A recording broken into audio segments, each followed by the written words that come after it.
திமுகவோட அடிமை. முதல்ல திருமா விடுதலை ஆகட்டும், எவ்வளவு அடிச்சாலும் தாங்குறானே இவன் ரொம்ப நல்லவன்னு சொன்னான்னு அழுதுகிட்டே சொல்லுவார். என்ன அதிமுக காரங்க கூப்பிட்டாங்க, கதவை சாத்திட்டேன். பாஜக காரங்க கூப்பிட்டாங்க, கதவை சாத்திட்டேன். தலித் மக்கள் இன்னைக்கு இந்த திருட்டு திமுக ஆட்சி காலத்துல எவ்வளவு அசிங்கப்படுறாங்க. இதுக்கெல்லாம் திறக்காத திருமா வாய் திருட்டு திமுக என்ன செஞ்சாங்க? சுடுகாடுக்கு போற வரைக்கும் எங்க பார்த்தாலும் வரி வரி வரி. வேண்டா வெறுப்புக்கு புள்ளைய பத்துக்கிட்டு காண்டாம் இருக்கான்னு பேர் வச்ச மாதிரி திமுக உறுப்பினர் அட்டை வாங்காத ஒரு கொத்தடிமை பெரியவர் கமல்ஹாசன் பத்தி எல்லாம் நம்ம திருட்டு திமுக என்ன செஞ்சாங்க? திமுக எப்படியோ திட்டங்களை தீட்ட தெரியாது, நாங்க தீட்டின திட்டங்களை நடைமுறைப்படுத்த தெரியுமா? எல்லா திட்டங்களையும் நிப்பாட்டிட்டு என்னத்துக்கு இவங்க வந்து 4.5 லட்சம் கோடி கடன் வாங்கி இருக்காங்க. ஆட்சி செய்ய தெரியாதவங்களுக்கு எதுக்கு ஆட்சி? தூக்கி போட வேண்டாமா நீங்க? விடியல் அரசு, சமூக நீதி அரசுன்னு ஒவ்வொரு நாளும் மார்த்தட்டி பேசிக்கிற இந்த திமுக ஆட்சி காலத்துல தானே வேங்கை வயல்ல இருந்து மேல்பாதி வரைக்கும் தலித் மக்களுக்கு 1000 கொடுமைகள் நடக்குது. ஏழை மக்கள் வயிற்றில் அடிக்கிற மாதிரி விலைவாசி 6 மடங்கு கூடி இருக்கு. வீட்டு வரி, குடிநீர் வரி, மின் கட்டணம் வருஷம் வருஷம் ஏத்துறாங்க. பால் விலையில இருந்து பஸ் டிக்கெட் வரைக்கும் இஷ்டத்துக்கு ஏத்துறாங்க. இடம் வாங்குறதுல இருந்து சுடுகாடுக்கு போற வரைக்கும் எங்க பார்த்தாலும் வரி வரி வரி. மக்களுக்கு சரியானது செய்யற ஆட்சி கிடையாது, இது வரியானது செய்யற ஆட்சி. திமுக அமைச்சர்களுக்கோ மக்களோட மரியாதை பத்தியும் தன்மானத்தை பத்தியும் கவலை இல்ல, வருமானம் பத்தி மட்டும்தான் கவலை. திமுக முதலமைச்சருக்கோ மக்களை பத்தியே கவலை இல்ல, அவருக்கு குடும்பம் பத்தி மட்டும்தான் கவலை. இதுதான் போன தேர்தல்ல மக்கள் தேர்ந்தெடுத்த திராவிட மாடல் 1.0. இந்த திமுகவும் திமுக கூட்டணியும் அடுத்த தேர்தல்ல பைசாக்கு பிரயோஜனப்படாது. அதனால அதிமுக கூட்டணிய பார்த்தா லேசா ஒரு பயம் வந்திருக்கு திமுக காரங்களுக்கு. அதுக்குதான் கனிமொழியில இருந்து உதயநிதி வரைக்கும் தினம் தினம் பேட்டி தராங்க. எங்க கூட்டணியை யாரும் உடைக்க முடியாது, நாங்கெல்லாம் பலமா இருக்கோம். எப்படி பலமா இருப்பீங்க? உங்க கூட்டணி எப்படி பலமா இருக்கும்?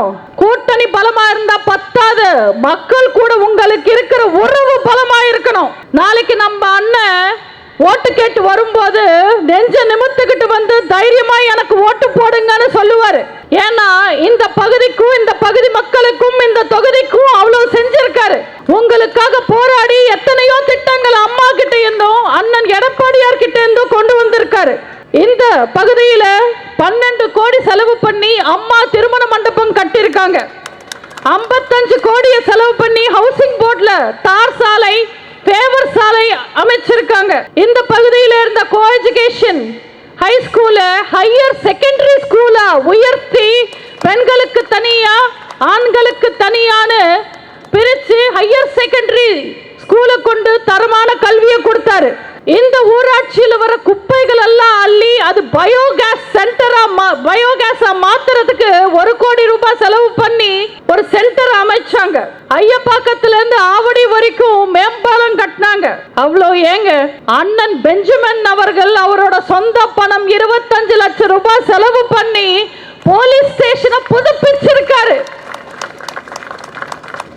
சொந்த பணம் செலவு பண்ணி மக்களை கவனிக்கிற, காவல்துறையை மதிக்கிற ஒரு அமைச்சரை நீங்க அதிமுக மட்டும்தான் பார்க்க முடியும்.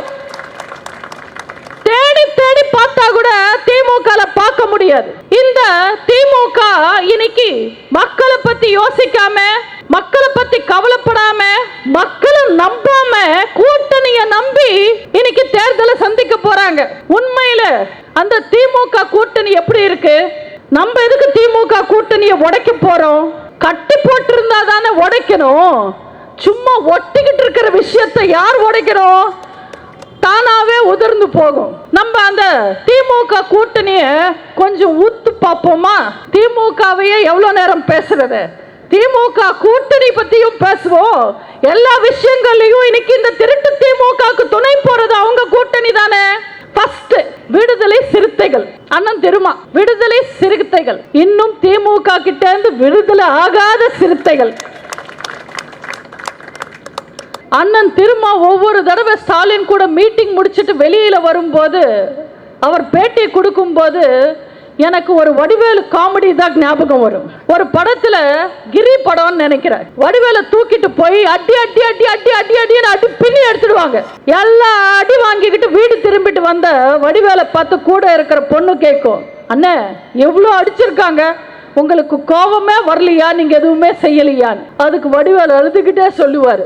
அதுல ஒருத்தன் என்னை பார்த்து சொன்னா, எவ்வளோ அடிச்சாலும் தாங்குறானே இவன் ரொம்ப நல்லவன்னு சொன்னான்னு அழுதுகிட்டே சொல்லுவார். அதே மாதிரிதான் மீட்டிங்ல எவ்வளோ அசிங்கப்படுத்தி கேவலப்படுத்தினாலும் வெளியில வரும்போது வீராப்பா சிரிச்சுக்கிட்டே வந்து கேமரா முன்னாடி நின்னுகிட்டு என்ன அதிமுக காரங்க கூப்பிட்டாங்க, கதவை சாத்திட்டேன்.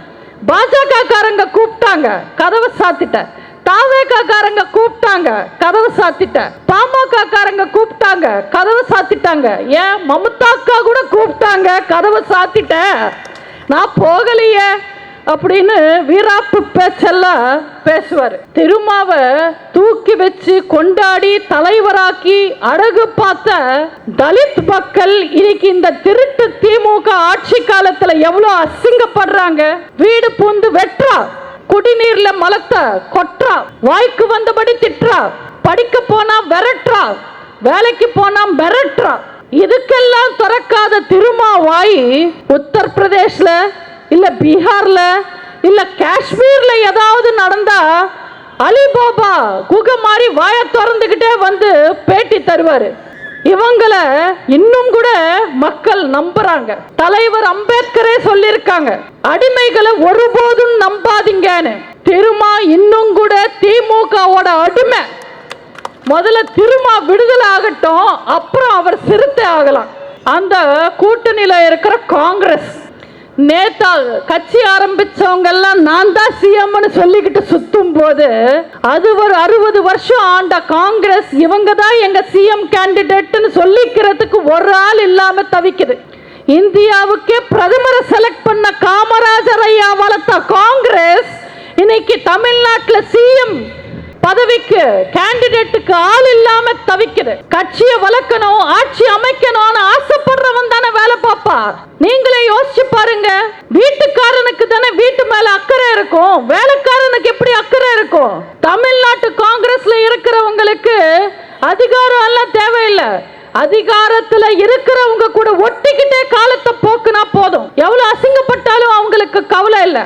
சட்டசபையில காங்கிரஸோட தலைவர் எம்எல்ஏ செல்வ பெருந்தகை சொல்றாரு, நீட்ட கொண்டு வந்தது காங்கிரஸ் நீங்க நிரூபிச்சா நான் ராஜினாமா பண்றேன்றாரு. உடனே கூட்டணி கட்சியில மூத்த தலைவர் துரைமுருகன் எழுந்து அப்போ ராஜினாமா பண்ணிடுயான்னு சொல்றாரு. இப்படி அசிங்கம் எல்லாம் உங்களுக்கு தேவையா?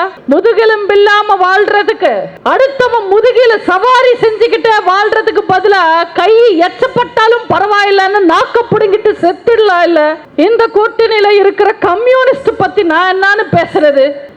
கம்யூனிஸ்டும் கற்பாம்பூச்சியும் ஒண்ணுதான். அங்கங்க கூட்டம் கூட்டமா இருக்கும், ஆனா ஒரு யூஸும் இல்லை.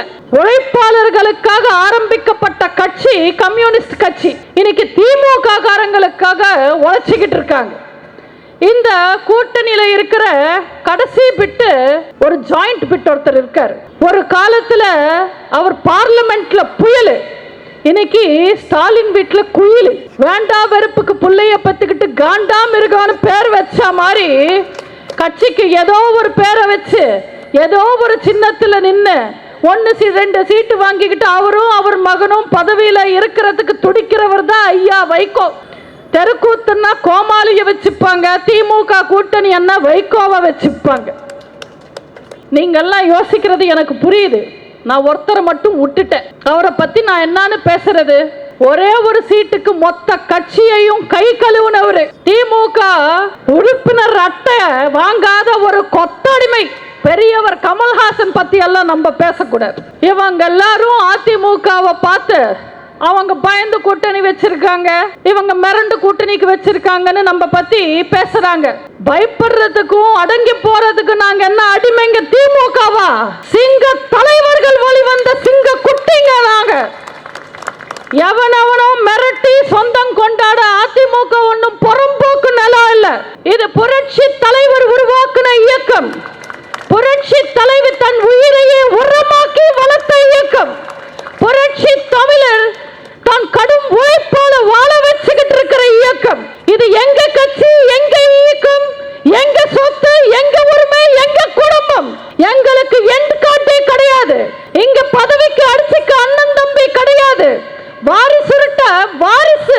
கிடையாது.